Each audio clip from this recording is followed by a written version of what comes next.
Astrônomos encontraram novas evidências contra o modelo padrão da cosmologia.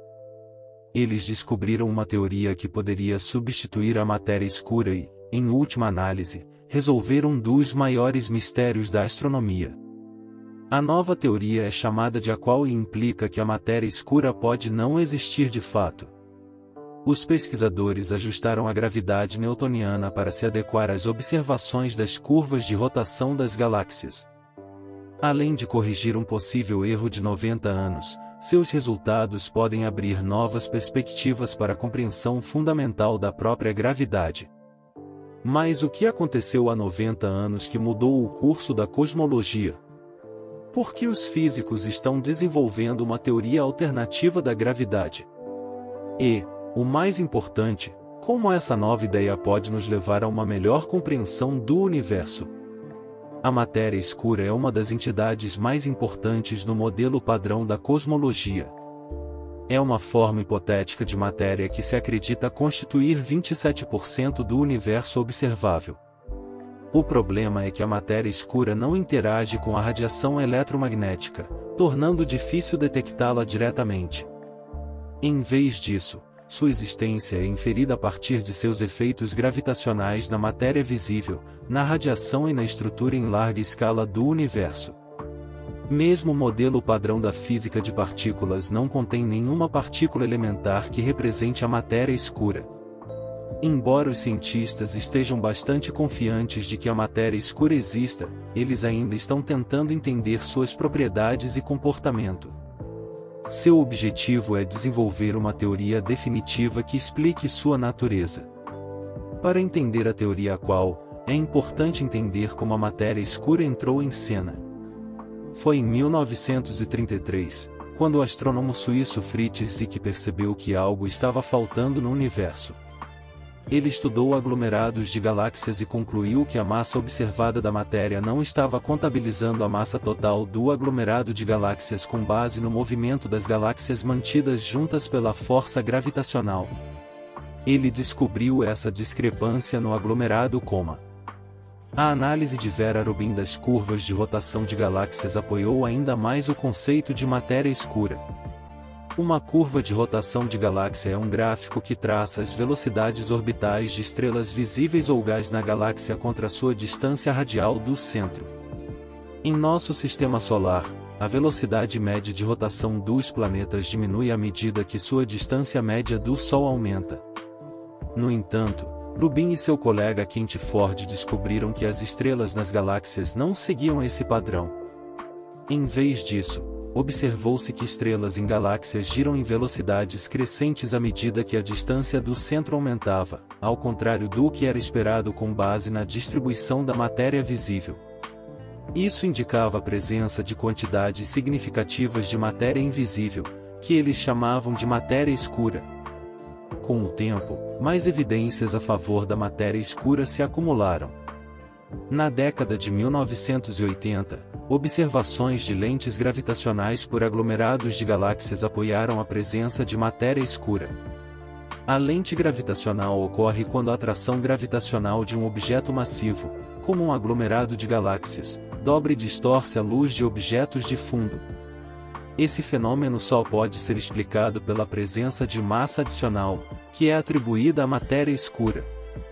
Na década de 1990, medições da radiação cósmica de fundo de micro-ondas e a formação de estruturas em grande escala do universo forneceram mais indicações da existência de matéria escura. Essas observações revelaram que o universo exibe uma estrutura aglomerada e filamentosa, o que é inconsistente com o que seria esperado se o universo consistisse apenas de matéria visível. Essas evidências, juntamente com outras, construíram um forte argumento para a existência de matéria escura no modelo padrão da cosmologia. No entanto, a recente teoria Aqual propõe uma explicação alternativa para os fenômenos observados sem a necessidade de matéria escura. Isso sugere que modificações na gravidade newtoniana, em vez da presença de matéria invisível, podem explicar os efeitos observados. Mais pesquisas e observações serão necessárias para entender completamente as implicações dessa nova teoria e seu potencial impacto em nossa compreensão do universo. Embora o conceito de matéria escura esteja firmemente estabelecido na cosmologia moderna, há um grande problema. Os cientistas não têm certeza do que compõe a matéria escura. Como mencionado anteriormente, não há partícula elementar no modelo padrão que constitua a matéria escura. A busca por tais partículas ainda está em andamento. Vários candidatos para a matéria escura foram propostos, incluindo partículas massivas compactas que interagem fracamente, objetos compactos maciços de Halo, axions e neutrinos estéreis. Os cientistas continuam a buscar partículas de matéria escura no Large Hadron Collider, por meio de experimentos, o experimento de matéria escura Axion, o experimento de matéria escura Shannon e os mapas de matéria escura do Dark Energy. Mas, até agora, todos esses experimentos não tiveram sucesso. Então, naturalmente, poderíamos pensar, e se não houver matéria escura de fato? E se isso for uma falha em nossa compreensão da própria gravidade? Muitas equipes de pesquisadores estão em busca de alternativas para a matéria escura. Uma dessas alternativas é chamada de dinâmica newtoniana modificada. Ela envolve a modificação da gravidade newtoniana para se aplicar às curvas de rotação das galáxias. Como as leis de Newton são altamente testadas e válidas para sistemas de alta aceleração, como o sistema solar, essa teoria proposta em 1983, deu um passo em direção a uma lei de força gravitacional modificada para um ambiente de baixíssima aceleração. Essa teoria assume uma aceleração limite abaixo da qual ocorre uma transição das dinâmicas newtonianas. Com base nessa ideia, uma teoria generalizada foi construída por Milgrom e Jacob Bekenstein em 1984. Ela é chamada de AQUAL, que significa ação quadrática lagrangiana. Essa teoria modificou a gravidade newtoniana ao alterar o lagrangiano clássico para um lagrangiano que envolve uma função geral e o termo de aceleração limite. O modelo atualmente aceito de cosmologia é o modelo LCDM. Vamos entender como ele difere da hipótese AQUAL. Existem duas partes importantes na curva de rotação de cada galáxia, a parte interna, que é uma curva ascendente, e a parte externa, que é ligeiramente crescente ou quase saturada. Essas partes correspondem ao movimento das estrelas nas regiões interna e externa das galáxias. Como o modelo LCDM atribui às curvas de rotação das galáxias a presença de matéria escura, a distribuição da matéria deve levar em conta tanto a parte interna quanto a externa da curva de rotação. Por outro lado, AQUAL afirma que a transição causada pela dinâmica da galáxia explica a diferença entre a parte interna e a parte externa da curva de rotação. O pequeno desvio na curva se deve à leve mudança na distribuição de velocidades entre os movimentos estelares internos e externos.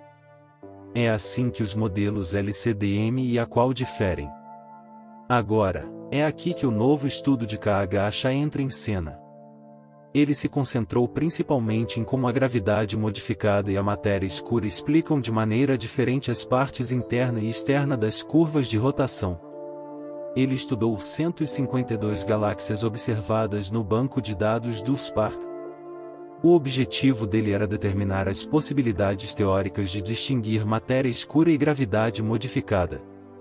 Para isso, já estudou a relação estatística entre a aceleração centrípeta observada das partículas em movimento e a aceleração newtoniana esperada a partir da distribuição de matéria barônica nas galáxias.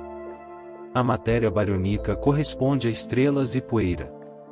Os modelos de matéria escura mostraram uma dispersão maior do que os dados do SPARC. Os dados do SPARC das 152 galáxias consideradas neste artigo apoiaram melhor o modelo AQUAL do que o modelo LCDM. O pesquisador notou que somente com a aplicação do campo externo cósmico médio a gravidade modificada do AQUAL previu corretamente tanto as partes internas quanto as externas das curvas de rotação. Embora os resultados sejam empolgantes, o AQUAL tem suas próprias limitações, pois não consegue explicar completamente o efeito de lente gravitacional observado pelas galáxias. Mas este estudo é um passo em direção ao entendimento dos prós da teoria. É possível que, apenas ajustando a gravidade newtoniana, possamos resolver um dos maiores enigmas da cosmologia e astrofísica.